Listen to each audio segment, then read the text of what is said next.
सम्मेलन और मुशायरे। बहुत बहुत धन्यवाद। समय की सीमा है, बहुत कम पढ़ूंगा। शताब्दी वर्ष की आपको बधाई देता हूँ। बहुत कम लोग आप हैं, लेकिन बहुत ही आयतन में कम होने की घनत्व में बहुत है।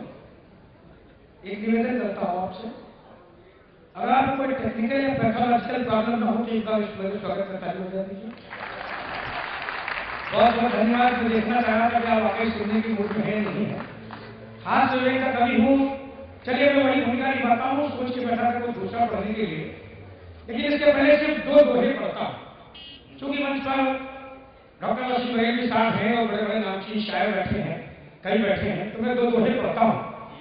कहना सिर्फ भी चाहता हूँ कि हम लोग में से बहुत सारे लोग गांव से निकले, बड़े महानगर में पहुंचे, फिर 7 समंदर पार बड़े बड़े देशों में पहुंच गए, लेकिन गांव हमारे भीतर जिंदा रहा। एक दोहा सुनना, मन को छू जाए तो फिर तालियां देना, आशीर्वाद देना, ताकि ये लगता है कि आप सुन रहे हैं। एडवांस नहीं है, पहले दुआ। तो कहना चाहता हूं कि धूप सयानी हो गई, बौनी होती छाव। कि धूप सयानी हो गई, बौनी होती छाव, रिंग रोड पर सोचते कहां खो गया गांव। रिंग रोड पर सोचते कहां खो गया गांव। अब एक दोहा पढ़ता हूं तो बड़ा मशहूर हुआ, पूरे देश में गया। मैं कल्पना करता हूं जैसा मन से रह गया वैसा ही देश हो। तो मैं कहता हूं कि मस्जिद में गीता मिले, मंदिर मिले कुरान। मस्जिद में गीता मिले, मंदिर मिले कुरान, विश्व गुरु हो जाएगा फिर से हिंदुस्तान, विश्व गुरु हो जाएगा। लेकिन साहब ये राजनीति करने नहीं देती। आप सोच पर टेलीविजन टीवी चैनल खोलते, कोई बाबा उपदेश देता मिलता, एक ही उपदेश देता, माया छोड़ दो। क्या करें साहब, मुझे ले लो, मैं चांदी के सिंहासन पर आ जाऊं, आप सड़क पे आ जाओ। इतने सारे प्रवचन असल फिर भी नहीं। मैं एक बहुत महीन जन पढ़ता हूं, आप सब बहुत सुधरिए, पहुंच जाए मुझे समर्थन देना। और कभी कभी तो बड़ा उल्टा असर होता है। संता जी, हमें याद आ गया, वनडे सज्जन ने प्रवचन सुन के लौटे, बीवी को बाहर निकाल दिया, काम वाले भाई से शादी कर ली। मोहल्ले वालों ने पूछा ये क्या किया? बोले बाबा जी ने सिखाया था कि माया छोड़ो, शांति के साथ करो। तब लोगों को समझ में आया उनकी पत्नी का नाम माया और उसकी नाम माई शांति। ऐसे लोग माया और शांति हो गए हैं। ये जो धर्म इन स्थितियों में पहुंचा, मैं एक महीन ग्रंथ पढ़ता हूं, मंच का भी आशीर्वाद चाहता हूं। पंजा सुनना कि पन्नों में छपे धर्म ने अक्षर से पूछा, धर्म को धारण किया जाए, आचरण में आए। सुना कि पन्नों में छपे धर्म ने अक्षर से पूछा, अनुमति हो तो बाहर घूमो। पन्नों में छपे धर्म ने अक्षर से पूछा, अनुमति हो तो बाहर घूमो। अपने तथाकथित घरों यानी कि मंदिर, मस्जिद, गुरुद्वारे के चौखटों को चूमो। तो अक्षर बोला चुप बैठ, बाहर जाएगा तो भीड़ में खो जाएगा। अक्षर बोला चुप बैठ, पंकज सुनेगा, अक्षर बोला चुप बैठ, बाहर जाएगा तो भीड़ में खो जाएगा। लोग कुर्सियों के लिए हत्याएं करेंगे, बदनाम तू हो जाएगा।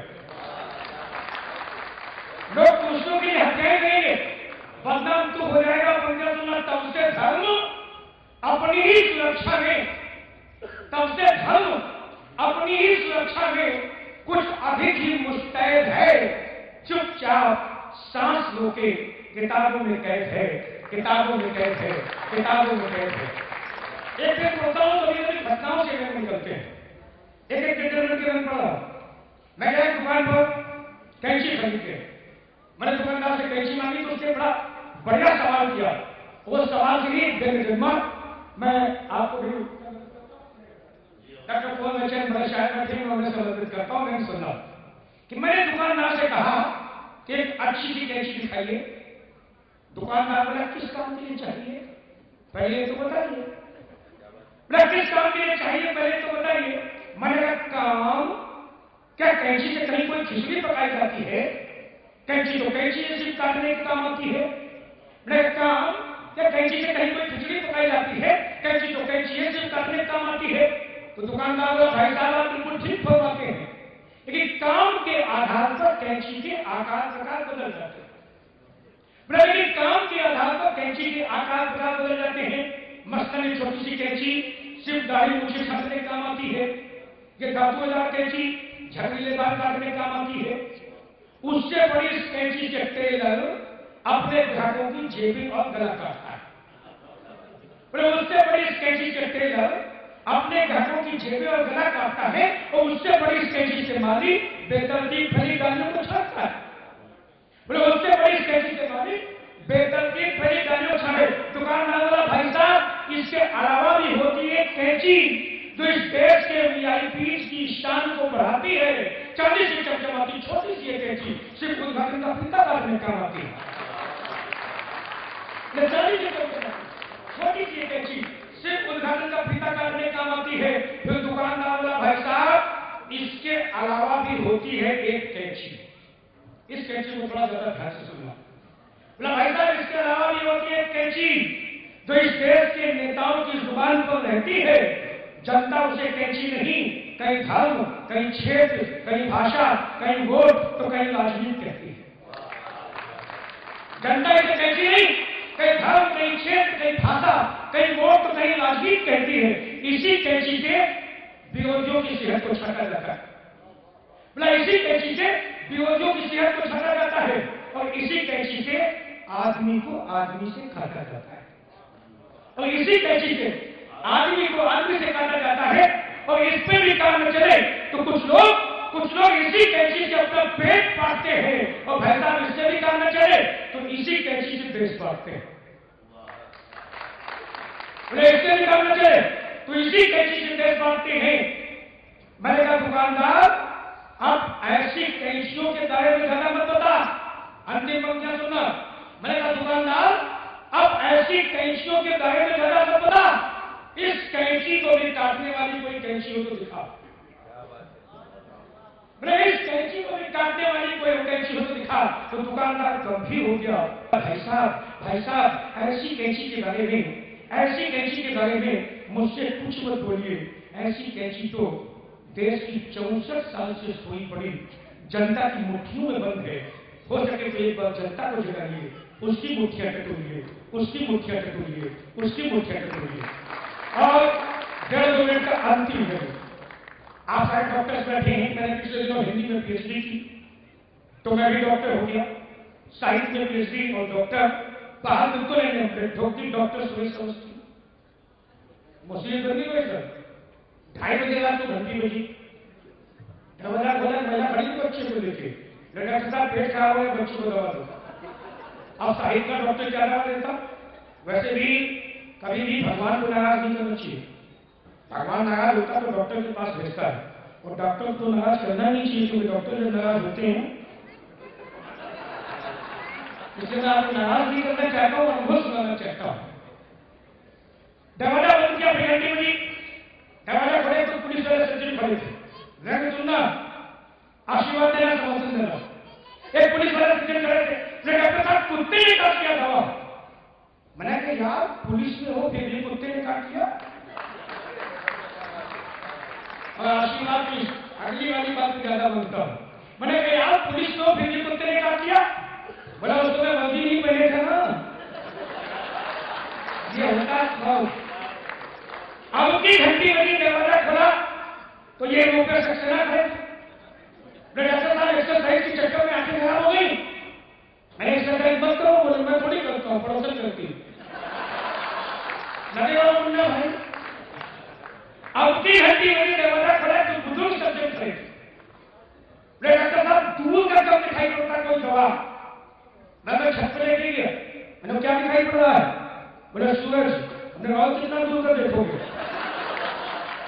हिंदी का डॉक्टर कहीं से भी रास्ता निकाल लेता है, लेकिन मेरे डॉक्टर ने तो अब की घंटी बजी जो सज्जन खड़े तो डॉक्टर साहब, शरीर के जिस हिस्से में उंगली रखता है बहुत दर्द होता है, बहुत पीड़ा होती, कोई दवा न जाते शरीर का एक्सरे करा के लौटा।